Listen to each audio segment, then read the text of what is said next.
Hi, I'm Malika Bilal, filling in for Femi OK, and you're in the stream. Today, 1 in 5 Kenyan women have experienced sexual violence. But could a recent public stripping incident be a turning point?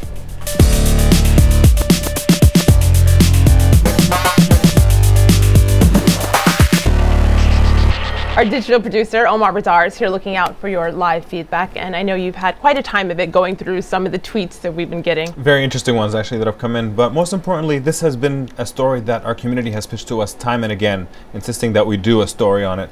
Look at my screen here. Daisy tweeted in saying, the Kenyan woman stripped for her dress code. This would be an interesting conversation. We certainly think so as well. So you can join this conversation still if you're watching at home by tweeting us using the hashtag AJStream, and we'll get to those tweets during the show. Now, as Omar mentioned, we'll get to Kenya in just a moment, but first, we're always monitoring important hashtags. So here are a few that caught our eye.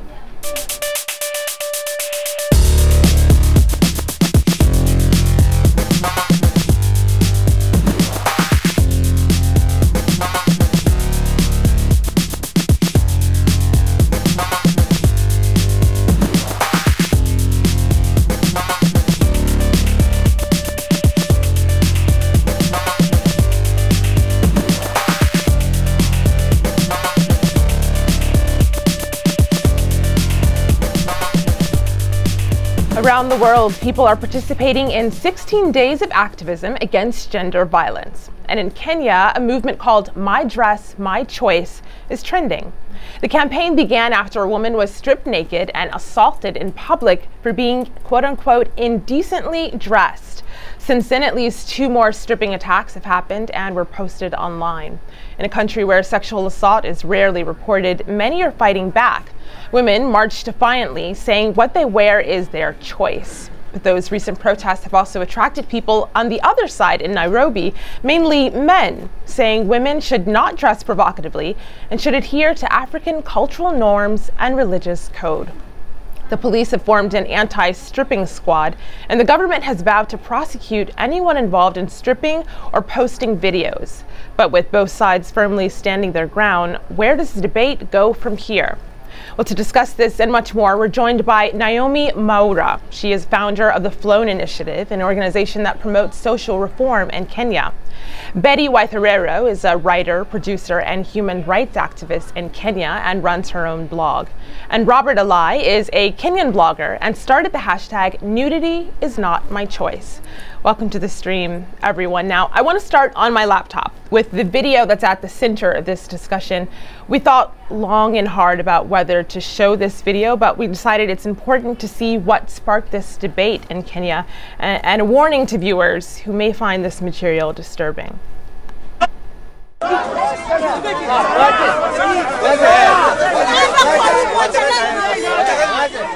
can see this is shot with a cell phone, reportedly at a bus stop, and you can see the woman is surrounded by men as they begin to strip her. It goes on. Of course, we've blurred the woman's face for her privacy. Betty, you've seen this video. When you first saw it, what went through your mind?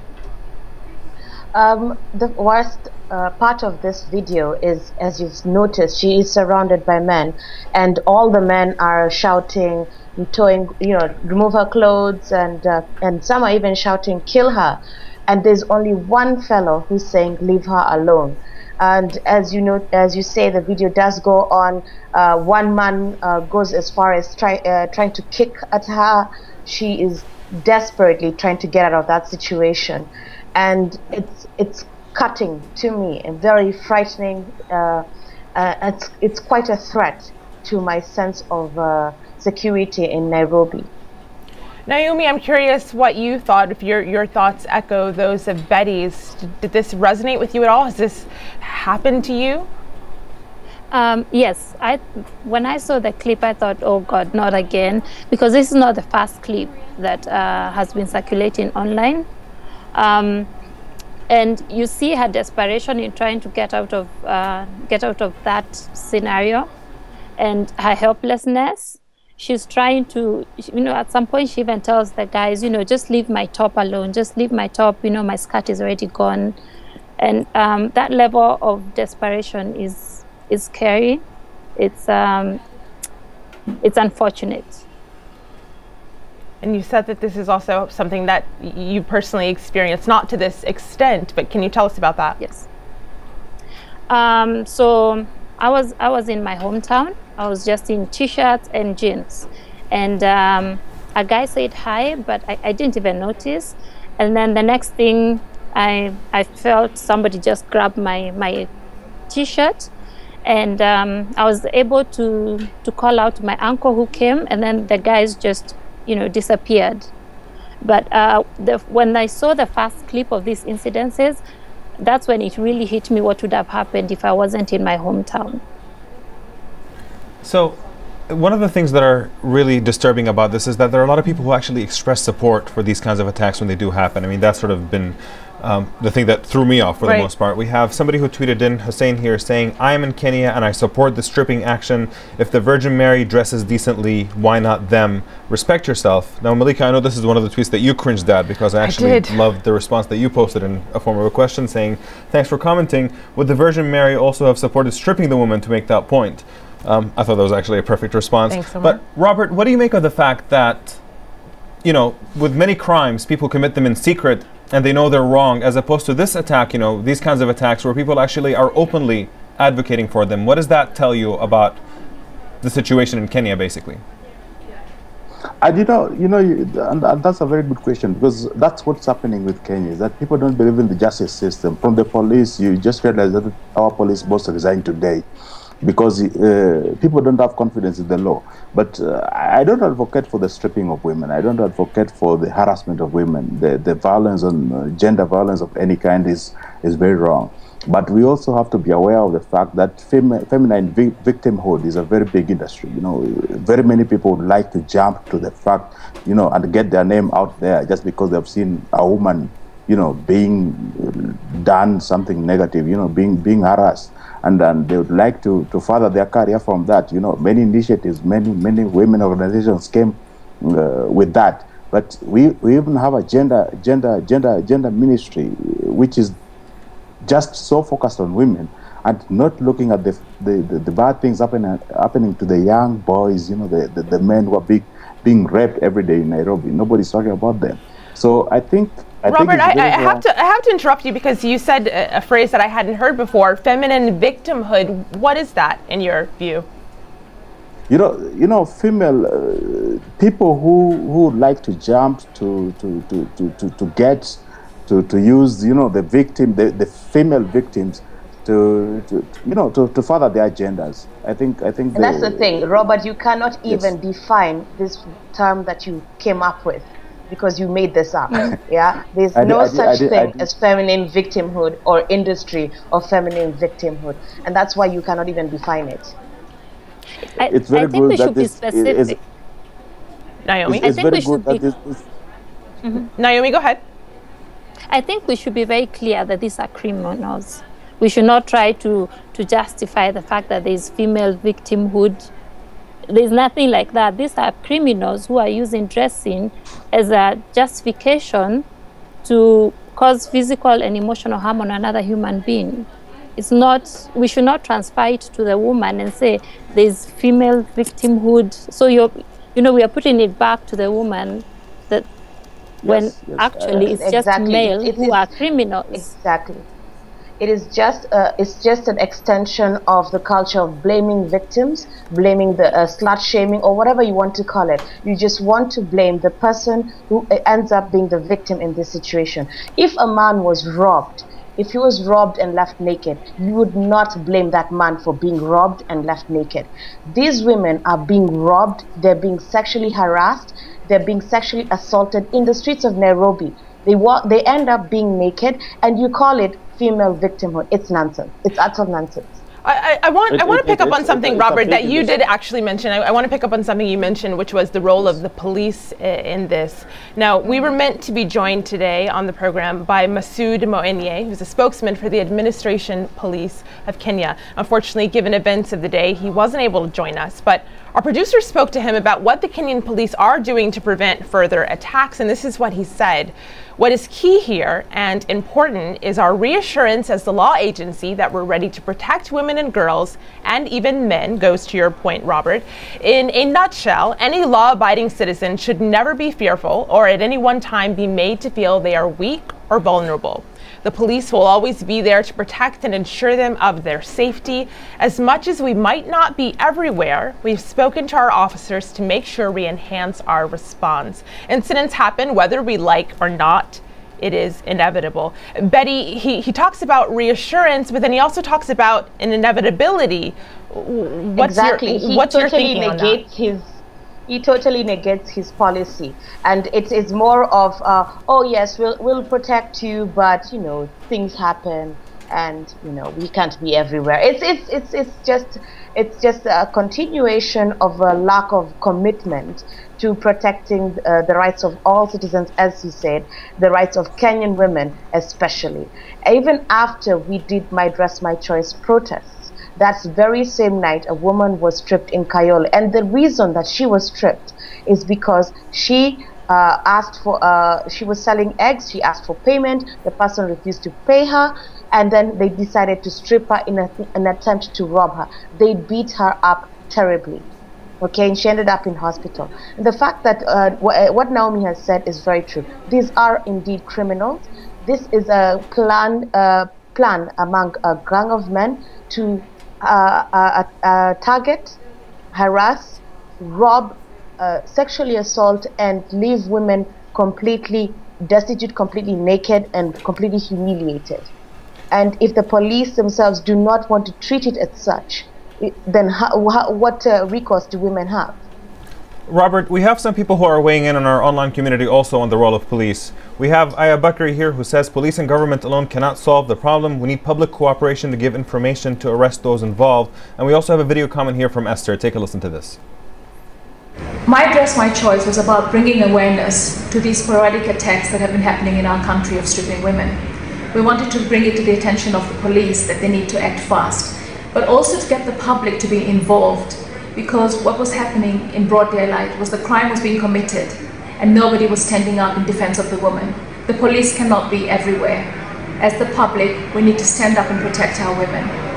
And we need to appreciate that it is their choice to dress the way they please. Robert, I wanted to get your take on whether you think that the police are doing enough in response to these attacks. No, the police are not doing enough, and you know, I've reiterated that. I've said that it's not very good. It's not right at all. I'm somebody who has more than 20 sisters, you know, from the same father, and I would not agree to something like that happening to my sister. But you know, people, the feminists are ignoring one thing, that it's not. Nobody has infinite choices. You know, you cannot decide that you say that you have a right to do anything you want. Even if you have a right to dress the way you want, there are limits. You know, there are public decency aspects which you need to look at. If you don't look at those, then it's very wrong that you argue that, you know, I have a right of free expression. I have a free expression. Robert, what are the limits in your view? What is decent dressing? You know, you have not to expose your private parts. The private parts, including your breast, you know, other private parts. But I believe that somebody like Esther, who is trying to rescue her political career through this hashtag, she's trying to be so much behind, and she's even Betty reiterated that there was a man who was coming out to support the lady. And Esther is saying that nobody even came out to support the lady, which I don't agree. And the other thing which I wanted to say is that this lady passed in an area. In fact, I think I'm the person who is staying closest to the area where this thing happened. And the lady passed in an area where many thousands of other women pass every day. Why was she the choice? Why was she the point of focus? Because she did something wrong. And I think that she needs to blame herself also for dressing the way she dressed. You cannot, Robert, I'm very sorry, Robert. but you cannot at all. Okay, go ahead, Naomi. You say it. Yes, okay, Robert, you also need to come to the realization that this is not about dressing. The Kayole victim, it wasn't about her dressing. It was about the fact that the man had refused to pay for the eggs he had eaten, and then now he was using, you know, the stripping as a way to disarm her, so she doesn't keep asking for the money. So it's not about dressing, because if we look at the profile I hope that, Naomi, you've got your facts right, because you're not there where this thing happened. And I think that I investigated the issue of the issue of Kayole. I investigated well. I talked to the OCPD, the police boss in the area. No such incidents of undressing happened. You know, I'm 99% sure about this thing. Betty, you know, Betty, I hear that you want to get in. Please go ahead. You see, the problem Robert has is he has on one hand stated that in his view, you don't want to have people walking around exposing their private parts. Well, Robert, no one does that. No one in their right minds walks around exposing their private parts. Just because you don't nobody is walking around half naked. Okay, there's no woman who does that. What you're claiming is actually you need to tell us exactly what you mean by exposing private parts, because you are the same person 2 months ago who was supporting a police officer who was wearing a rather tight skirt, and we were on a show with you, and we agreed that in fact they should leave her alone. Tightness is not nudity. Tightness is not nudity. Okay, no. Exactly. And so who in your mind, who have you seen and who have you heard of walking around exposing their private parts and expecting? I mean, come on, that is completely absurd. The second thing I want to say is, regardless of what that woman did on that particular occasion, a mob of men ganging up against her was absolutely wrong, and there's nothing to justify that. No matter what she did, if she broke the law, they are police, and these men have took advantage of that situation. They were a crowd of men. Can you imagine the terror that she felt? It was just horrible. I think I agree with you there, Betty, that if she did something wrong, the police needed to take action, and not the public. But what I disagree with you is that anybody has a right to dress however they like. You know, you cannot. Nobody has such a society where you say that, you know, if I like to go walking the street with a thong today, then it's for me to decide. No. You need to explain this to us. Yes, none of the victims was walking around with just a thong. They had clothes. What exposed their private parts was the people stripping them. So nobody was naked. I'm saying that the advocacy here, that you want to dress the way you want, is very wrong. That's what I'm saying. So Robert, let me narrow it down for you, Robert. Your problem is the idea that women can choose whatever they want. That idea of women having choice. That's Betty's narrowing it down for us. And actually, as you do that, Betty, I pulled up on my screen here. This is the hashtag that Robert started. It is NudityIsNotMyChoice. And there are several people who have used this hashtag. You can see it on my screen here to agree with basically this point of view. This is Robert, who says, dress to kill and you will be undressed to shame. Just be decent. He uses hashtag mydressmychoice. Nudity is not my choice. But Omar, I know, of course, other people are using other hashtags online, and you're getting a lot of comments. We're getting a lot of comments, actually, people who are jumping in on that point that was just made. We have Joe here who tweets in saying, Robert thinks female victimhood is such a big industry. Does he think it's as big as male privilege? We also have this video comment here from Kim. Take a listen to this. Of course, there is no justification whatsoever to strip anyone because of their mode of dressing. I mean, everyone has their choice and their freedom to dress, of course, decently. If anyone thinks decency is by any way regulated or enacted in any law, they should, of course, inform the law enforcement agencies that exist to enforce the law. Betty, are you under the impression that people are just not familiar with what, you know, like there are public decency laws in virtually every country. There are certain things that you can't do publicly and still, you know, just do whatever you want. Is there a lack of understanding of what these laws are in Kenya? Of course, people do know what the laws are. The law in Kenya states clearly that there's a penalty against exposing yourself in public. It's actually a criminal offense. But more importantly, the idea, and this is where our culture comes in, the idea that you'd walk around exposing your genitalia is completely absurd. Okay, and that speaks to the first half of Nudity is Not My Choice. The problem that these particular gentlemen have is the idea that women would choose. And they would choose to either wear a hijab or buibui, or they would choose to wear a miniskirt and tight clothes. That idea really offends these men. And that's what the problem is. Robert, I want to give you a chance to explain. That's what you wish that's what you wish that offends us. You know what offends us is that you want to decide to be allowed to wear whatever you want. That's exactly what I was saying. Thank you for agreeing with me, Robert. It's not possible. I'm telling you, we should be allowed. We are already allowed. We are not seeking permission to wear what. Nobody allows you to wear whatever you want, wherever you want. To walk with a thong in the street. You know, even the women who are demonstrating, they were demonstrating, supported mainly by who? I don't know how to mention, but you didn't have any support there. And most of the public, even the women, were coming out and saying that they did support you. Of course, Robert, there were hundreds of people on the street in that protest. Robert, of course, you're not the only one who thinks this. And so I actually want to play a clip of a Kenyan MP. He's speaking to Parliament November 18th. He has similar views to what you're saying, Robert. I'd like you all to have a listen to this. This country has got some decency and moral values to protect. There is no way you can say that the onus of self-restraint is only on men. Women also have a responsibility because men are visual beings. They are stimulated by what they see. Mr. Speaker, order members. The truth of the matter is, for you, can you protect me? For you to be decently dressed, to provoke men. We will. So you can hear the dissent there, and the women on our show are shaking their heads in disbelief. But Robert, do you feel that you have support? You mentioned you have several sisters. Do you have their support as well? Yeah, I think I have their support, and they agree that they won't want to walk half naked or three-quarter naked, as Betty and Naomi want them to be. They're decent women. They don't have to walk nude to be accepted anywhere. They have their other things which are selling themselves. Nudity is not one of the things which are going to sell themselves.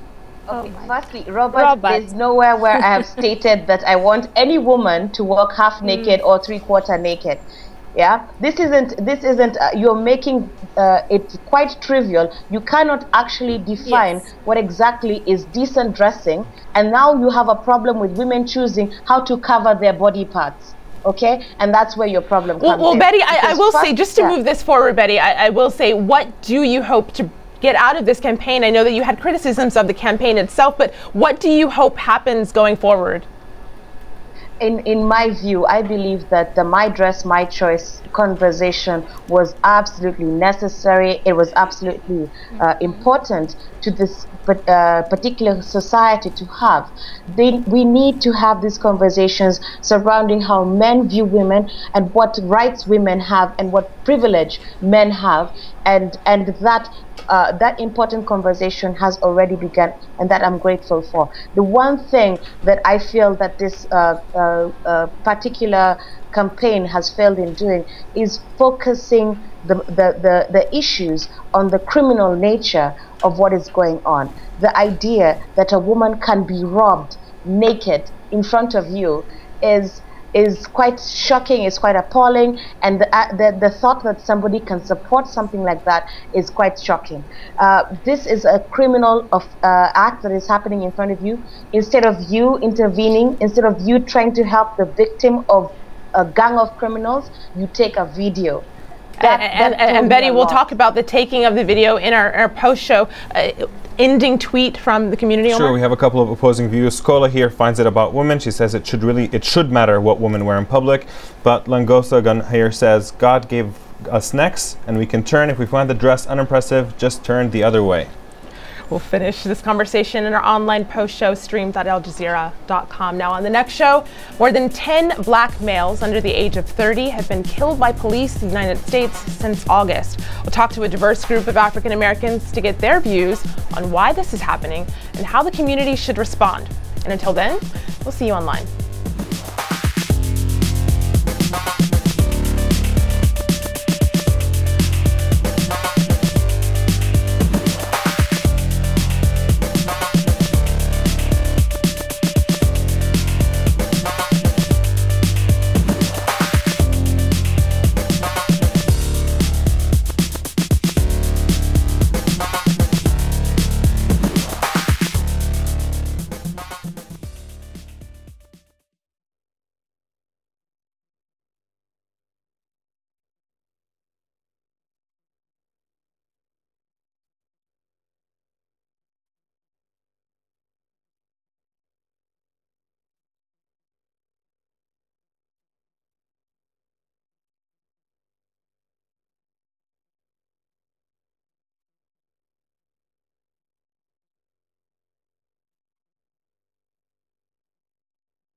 Welcome back. This is the Stream's online post show. We're discussing gender violence in Kenya. So let's get right back to that conversation. Just before we headed into the post show, Betty was telling us about the videotaping basically that happens. Not so much video because it's happening on cell phones and grainy pictures. But I want to show this tweet, Betty. This is from Digital Humanitarian.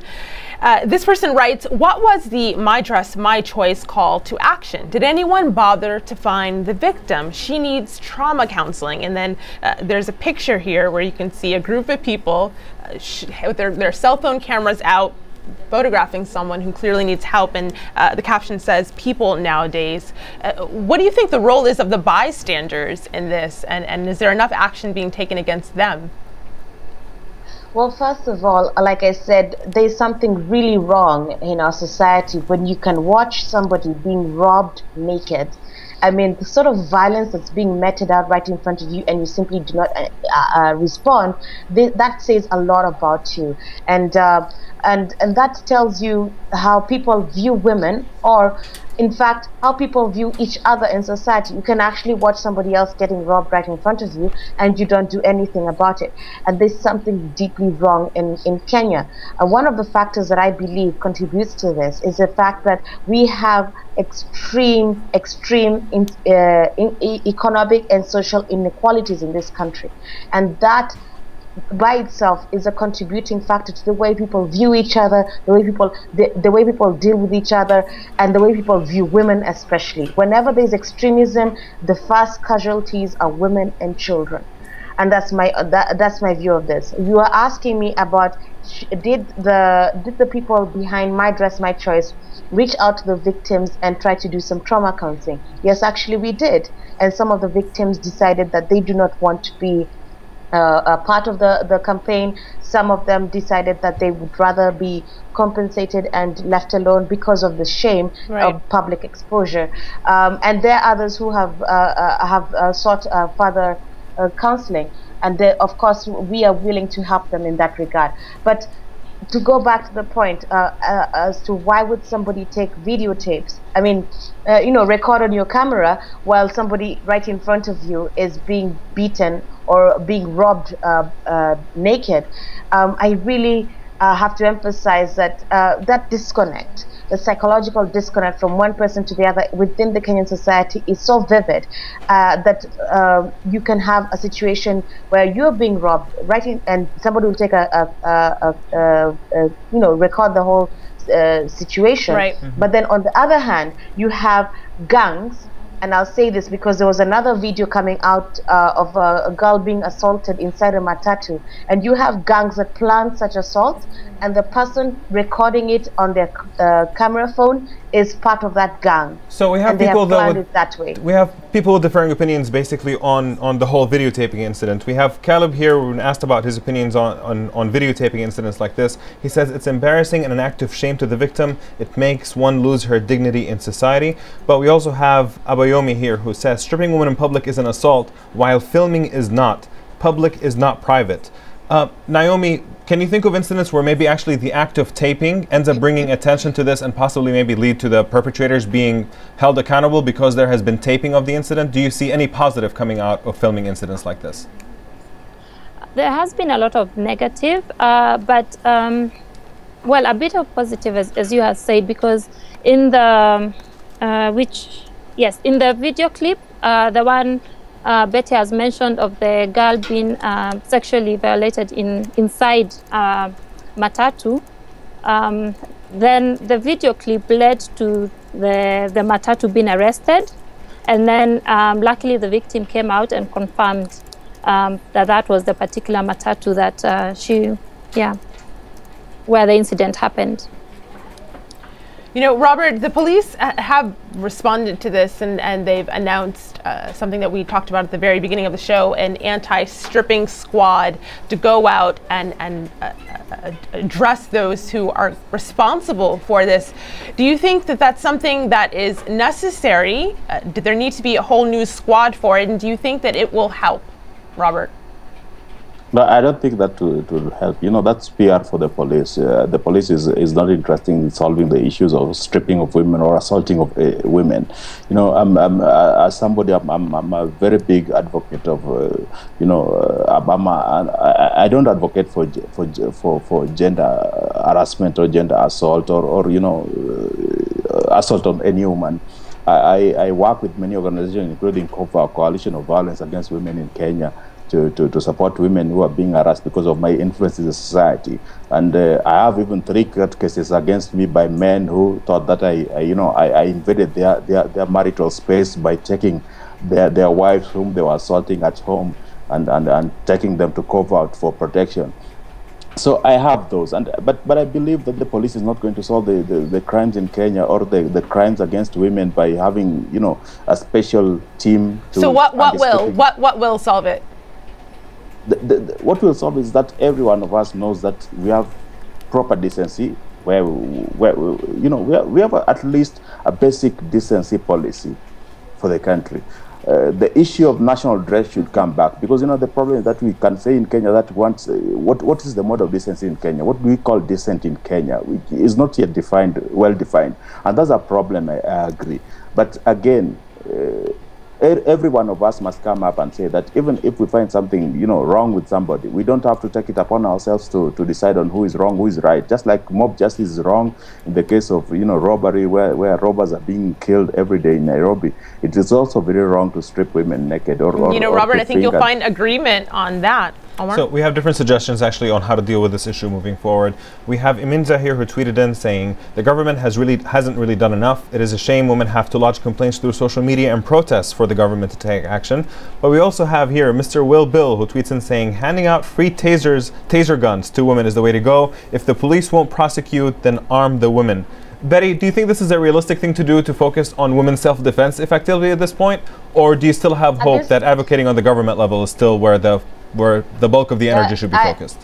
I am with Robert. I think that the entire stripping squad scenario is just a public relations disaster, by the way. Let me emphasize it's a total disaster, because they have not helped a single person. The stripping incidents became like a rash or a virus across the country. You had stripping incidences in Mombasa, in Eldoret, in Kisii, in Kisumu. It just went on and on and on. And this time it's going on in a very public manner, because you have people recording it on their camera phones, taking photos, the media picking it up, and no one takes it seriously. So yes, if it's going to help these women protect themselves from being violated so publicly, from being beaten in such a manner, then yes, give them tasers, give them martial arts training, give them knives, guns, whatever they need to just get out of that situation. Yes. Beautifully said by Betty. Naomi, I hear you. I'll give you 2 sentences because we're running out of time, so you could wrap up your thoughts in 2 sentences. Go ahead. Yes, I have a different view. I think we should advocate both at the government level and also at the individual level, because even if you arm a woman and the government has not empowered the police to take care of the case, then you're still not going anywhere. There'll be no prosecution and you're left back to square one. So I think we need to advocate for both levels, both government and personal responsibility. You're hearing, of course, from Naomi Maura. You also heard from Betty Weitherero and Robert Alai. Thanks for being on the show today. I have just enough time to play you a clip of something. This goes along with the hashtag. This is an artist who took it upon herself to share her feelings on this. It's called My Dress, My Choice, and her name is Rachel Moret. Have a listen to this.